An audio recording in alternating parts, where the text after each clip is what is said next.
तो चलिए बच्चों, आज हम लोग देखते हैं नेक्स्ट क्वेश्चन। देखिए क्वेश्चन क्या कर रहा है। For a certain chemical reaction variation in the concentration natural log are versus time plot is given along side for this reaction.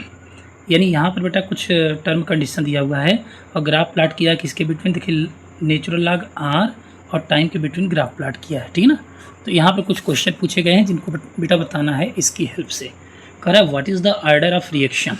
तो ध्यान दीजिएगा बेटा, ये जो रिएक्शन दिया है इसका ऑर्डर पूछ रहा है। तो याद करिए इंटीग्रेटेड रेट इक्वेशन अगर देखे होंगे तो फर्स्ट ऑर्डर के लिए बेटा एक इक्वेशन आया था, log R is equals to -k/2.303 T plus log R naught. इसी इक्वेशन बेटा एक ग्राफ आपका बना हुआ है।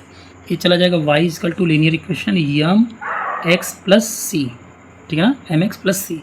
तो कुल मिलाकर के ये जो है टर्म y एक्सिस पर जाएगा। ये वाला जो बेटा m मतलब ये स्लोप को रिप्रेजेंट करता है। ये टाइम जो है ये कहाँ जाएगा बेटा, x एक्सिस पर जाएगा। और ये इंटरसेप्ट उसका जो है जहाँ y एक्सिस पर कट करेगा उसकी वैल्यू को रिप्रेजेंट करता है। तो बड़े ध्यान से देखना, यहाँ पर देखिए ग्राफ में नेचुरल लॉग r दिया हुआ है y एक्सिस पर, ठीक है ना। दूसरा x एक्सिस पर टाइम दिया हुआ है बेटा। ये जो यहाँ जो कट कर रहा है बेटा, ध्यान दीजिएगा, यहाँ जो कट कर रहा है यही वैल्यू क्या हो जाएगा बेटा, लॉग आर नॉट। यहाँ पे इंटरसेप्ट हो जाता है। अच्छा, इसका स्लोप अगर देखा जाए तो ये जो स्लोप बनेगा बेटा, ये स्लोप किसके बराबर होगा, -k/2.303 के बराबर होगा। तो इसी पर बेटा ग्राफ प्लॉट ये किया हुआ है।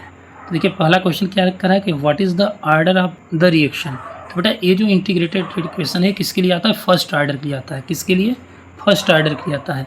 तो ऑर्डर कौन सा हो जाएगा बेटा, यहाँ पर पहला क्वेश्चन पूछ रहा है कौन सा ऑर्डर, तो आप आंख मूंद के लिख दीजिए फर्स्ट ऑर्डर ऑफ रिएक्शन का एक ग्राफ है। दूसरा कह रहा है कि what are the units of rate constant.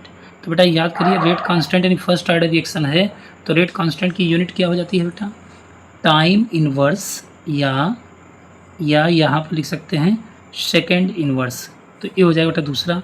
तीसरा कह रहा है give the relationship between T half and half life period. तो बेटा फर्स्ट ऑर्डर के लिए आप पढ़े होंगे कि रेट कांस्टेंट जो होता है ये होता है 0.6932 अपॉन टी हाफ के बराबर होता है, ठीक ना।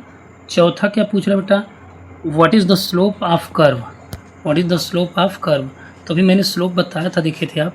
तो स्लोप किसके बराबर था बेटा, -k अपॉन 2.303 के बराबर था ना, बताया था।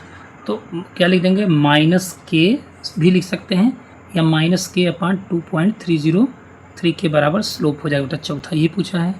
Draw the plot of R naught upon R versus time, इनके बिटवीन ग्राफ प्लॉट करना है।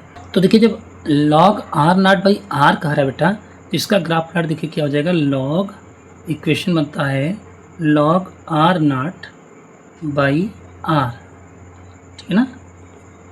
It is equals to k upon 2.303। ये फर्स्ट ऑर्डर का जो इंटीग्रेटेड रेट इक्वेशन है उसका इक्वेशन बनता बेटा ये हो गया, हाँ, k अपॉन 2.303 इंटू टी। तो बेटा लीनियर इक्वेशन लगाएंगे तो y यहाँ पर हो गया mx। अच्छा इंटरसेप्ट कुछ दिया है क्या है, c कुछ नहीं है यानी 0, यानी इसका मतलब कि इंटरसेप्ट सिर्फ y एक्सिस पर 0 पर कट करेगा। तो बेटा इसका जब हम ग्राफ प्लॉट करेंगे तो देखिए इसका ग्राफ प्लॉट कुछ इस तरीके से आ जाएगा। देखिए यहाँ x एक्सिस हो गया, यहाँ पर y एक्सिस हो गया। अब यहाँ पर आपने क्या लिख दिया बेटा, लॉग आर नॉट, क्योंकि y एक्सिस पर कौन चलता है बेटा, आर नॉट बाई आर। बात समझ में आ रही है। और यहाँ पर टाइम हो जाएगा क्योंकि x एक्सिस पर कौन चलता है, टाइम चलेगा बेटा। तो यहाँ पर टाइम हमने लिख दिया x एक्सिस पर।